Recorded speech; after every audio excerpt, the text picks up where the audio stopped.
Ẹ káàbọ̀ sí ìgbàgede ẹ̀kọ́ ayélujára tòní.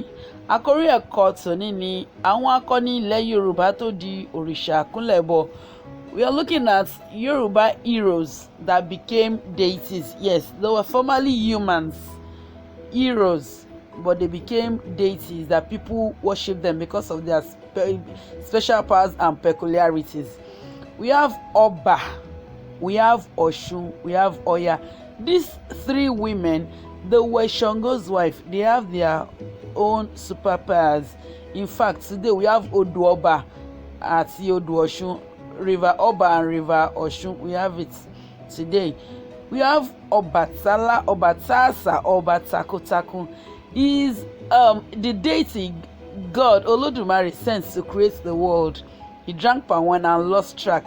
We have Yemoja, the river goddess. We have Orisha Ibeji.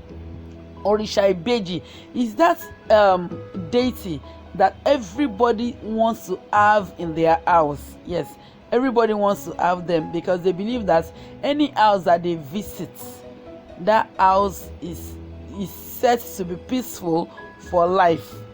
Yes, everybody wants to have a set of twins because they believe so much in them. Yeah. So the first person to have these twins, they believe that is Orisha. That's why they worship them. We also have a Gungun masquerade.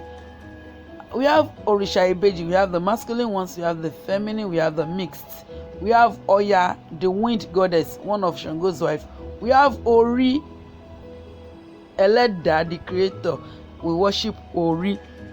We worship our head. Yes, head lies in layman's translation. But Eleda, Isheda, we worship them. It is a normal thing in Yoruba land to worship. Yes. Ènìyàn ní ọ̀pọ̀lọpọ̀ àwọn òrìṣà ilẹ̀ Yorùbá yìí ní ayé àtijọ́. Wọ́n jẹ́ àkàndá ẹ̀dá tí ìṣe ìhùwàsí àti agbára wọn sọ wọ́n di ẹ̀dá ọ̀tọ̀. That is because of their special powers. People reverence them. They accord them a lot of respect, and that is why even when they died, people still worship them. Let's take Shango for instance. Shango now is very powerful.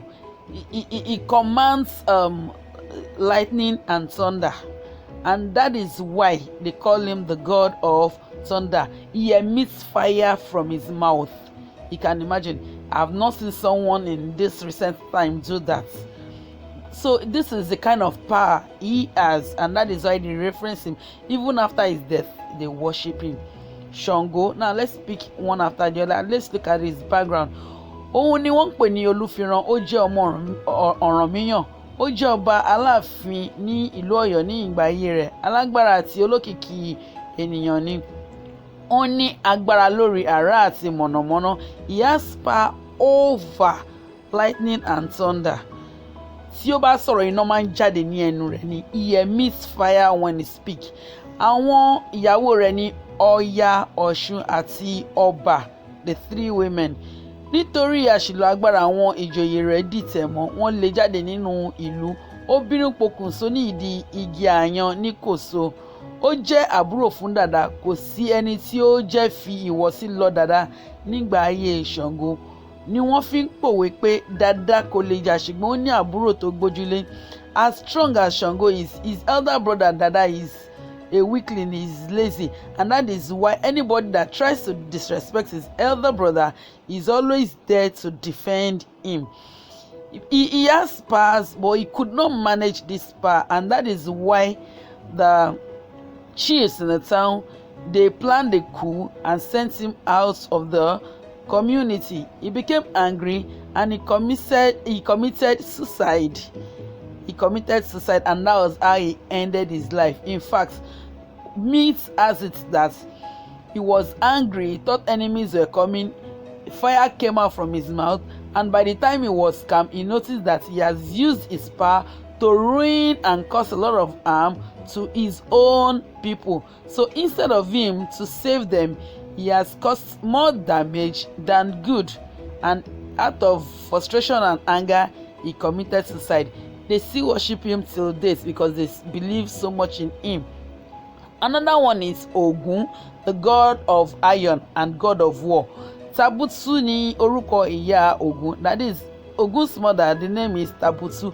Oririna ni bàbá rẹ̀ ń jẹ́. Ṣakí ni ìlú ìbílẹ̀ rẹ̀. Ogun is from Ṣakí. Oririna is his father's name and his mother's name is Tabutu. He is the god of war, like I said, and also is the god of iron. He deals with everything that has to do with iron. Ogun jẹ́ oyè Ọ̀ṣìmọlẹ̀ ní ìlú Ilé-Ifẹ̀ kí ó tó lọ sí ìlú Ìré ní Èkìtì. That is why they call him Ogun Onírè. That is Ìré in Èkìtì, and they call him Ogunlákáayé Ọ̀ṣìmọlẹ̀. That's why they praise him like that. He likes drinking palm wine, and he is a very powerful person. He's also an hunter. Ìgbà tí àwọn ọ̀tá gbógun ti ìlú Ìré, when enemies came, he was one that fought war for them. He fought war and then he conquered. That is why you hear them calling him Ogun Onírè.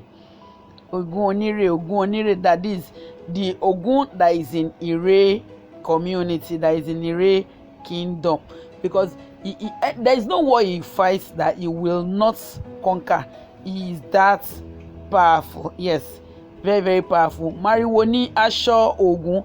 That is, we have palm fronds as his clothes. That is what he wears. That is what he uses in covering his nakedness. Ẹ̀jẹ̀ lóhùn, he drinks blood, and he likes dog very well, dog meat, and that is why Ogun worshippers will always have dog to give to him.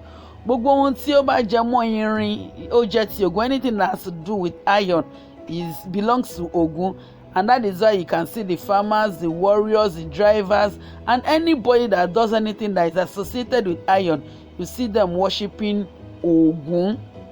Let's go into our evaluation. Don't forget to write these things in your copy notes. It's very, very important. Okay, it's very, very, very, very, very, very important. Now this evaluation, I expect you to answer me in the chat box. Kí ni orúkọ ìyá Ogun? What is Ogun's mother? What's her name? Who do we call Olúfiran? Ta ni à ń pè ní Olúfiran?